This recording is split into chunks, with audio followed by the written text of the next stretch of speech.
Assalamualaikum dan selamat sejahtera. Kami dari Kumpulan 10 akan membentangkan tentang falsafah kehidupan seharian dalam kalangan belia beretika untuk kursus LMCW 2143, Falsafah dan Isu Semasa.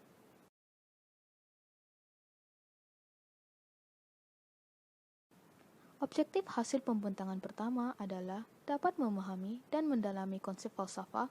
Yang kedua, dapat mengenal pasti pembahagian etika serta memperolehi pengetahuan berkaitan hakikat sebenar falsafah etika. Objektif ketiga pula dapat mempelajari pemikiran etika Aristotle serta nilai-nilai belia beretika.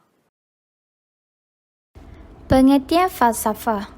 Falsafah berasal daripada dua perkataan Yunani, philo atau feeling iaitu suka serta cinta, dan sophos pula ialah hikmah atau bijaksana yang membawa maksud cintakan kebijaksanaan. Oleh itu, falsafah adalah satu cara berfikir yang radikal lagi menyeluruh dalam mengupas sesuatu dengan lebih mendalam.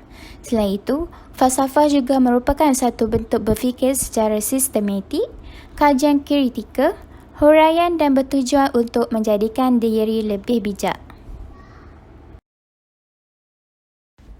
Terdapat beberapa pengertian falsafah yang lain daripada para filsuf, antaranya ialah: yang pertama, falsafah adalah sekumpulan sikap dan kepercayaan terhadap kehidupan serta alam.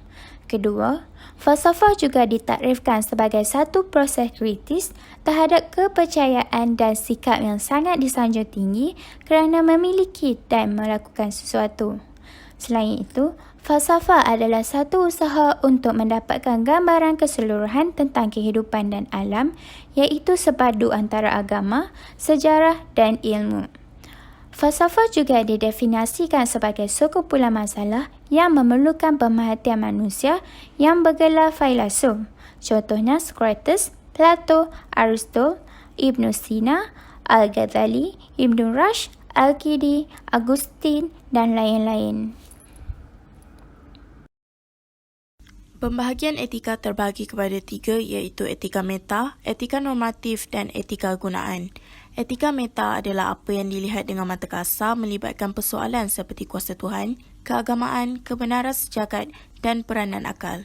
Etika normatif pula membuat kritikan dan melakukan penilaian ke atas etika moral yang ada dan kemudian mencadangkan satu sistem yang standard untuk semua.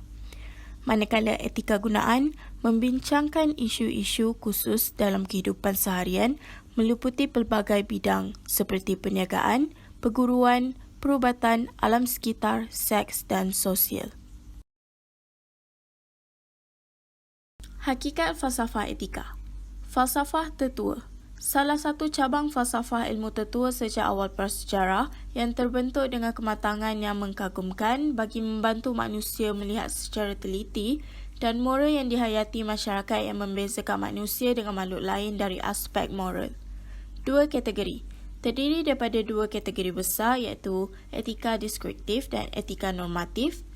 Etika deskriptif memberi tekanan kepada ajaran moral dan kebaikan serta keburukan segala fakta tanpa menghiraukan alasan rasional.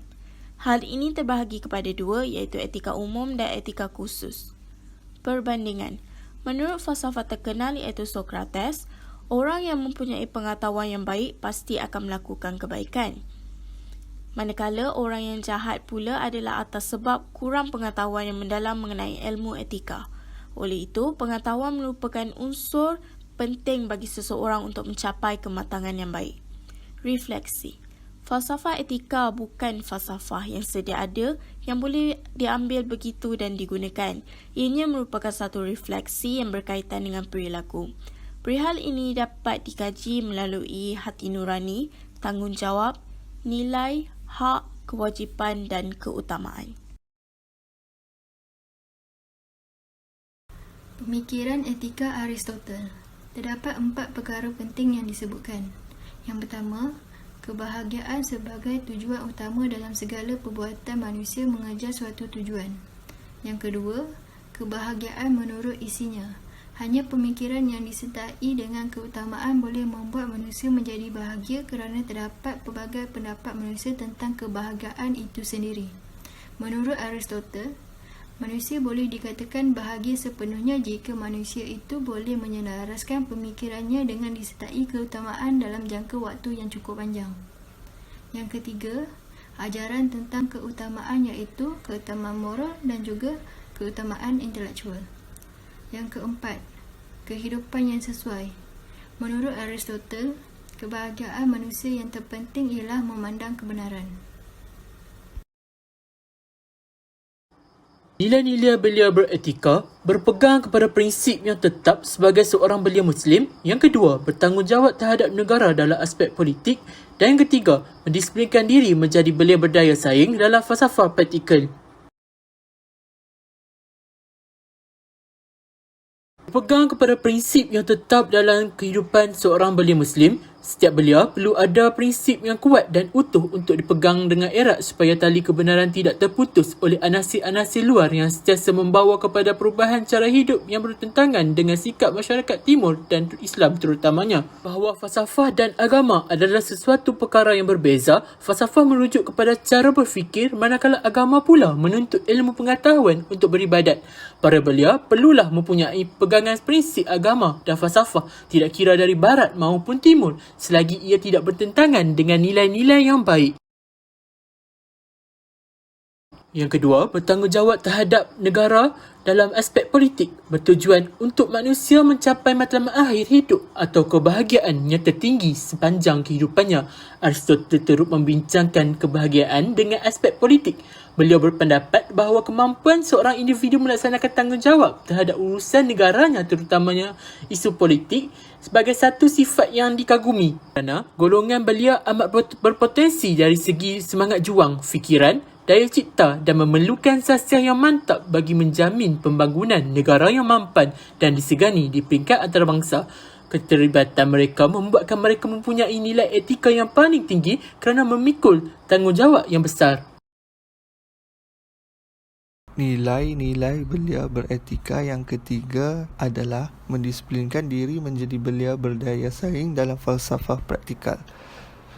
Tokoh Islam yang dikenali ialah Al-Kindi, merupakan salah seorang ahli falsafah yang terkenal, telah mentakrifkan falsafah sebagai ilmu mengenai hakikat bahawa semua ciptaan yang wujud setakat yang mampu adalah digarap oleh minda manusia. Objektif utama seorang ahli falsafah dari segi teori adalah untuk mencapai kebenaran, manakala dari sudut praktikal pula adalah untuk menghayati kebenaran tersebut dalam kehidupan.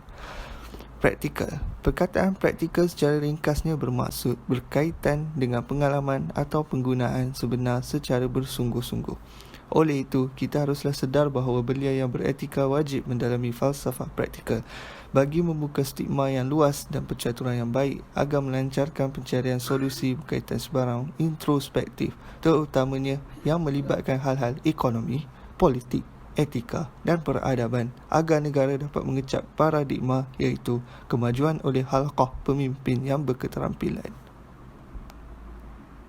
Falsafah asal yang diketahui oleh kita ialah terbahagi kepada dua, iaitu falsafah teoretikal dan falsafah praktikal. Falsafah teoretikal terbentuk melalui 4 bidang iaitu nombor 1, metafizik, kedua, epistemologi, ketiga, psikologi dan 4, logik dan estetika. Manakala merujuk kepada falsafah praktikal terbentuk melalui bidang 1, akhlak, yang kedua, ekonomi, yang ketiga, politik dan yang keempat atau yang terakhir, peradaban. Falsafah baru yang ditubuhkan termasuklah falsafah teknologi, falsafah organisasi dan falsafah ekologi. Falsafah teknologi ialah falsafah yang memberi impak terhadap masyarakat dan budaya.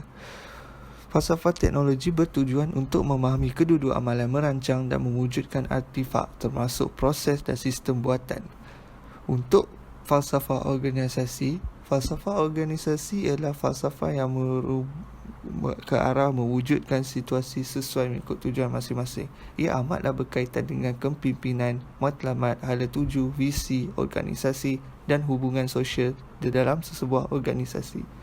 Manakala untuk falsafah ekologi ialah falsafah yang berkaitan dengan alam sekitar dan pergerakan sosial. Ia adalah berdasarkan kepercayaan bahawa manusia mestilah secara radikal mengubah hubungan mereka dengan alam semula jadi.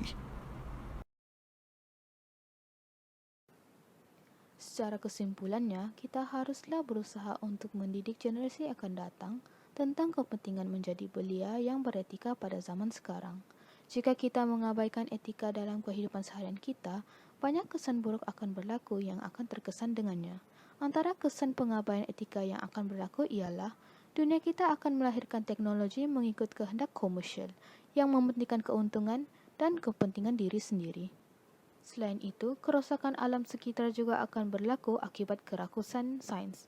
Ia juga akan melahirkan saintis dan teknokrat yang tidak bermoral. Mereka hanya akan mementingkan wang, kuasa dan nama tanpa memikirkan sesiapa. Itu sahaja dari kumpulan 10. Sekian, terima kasih.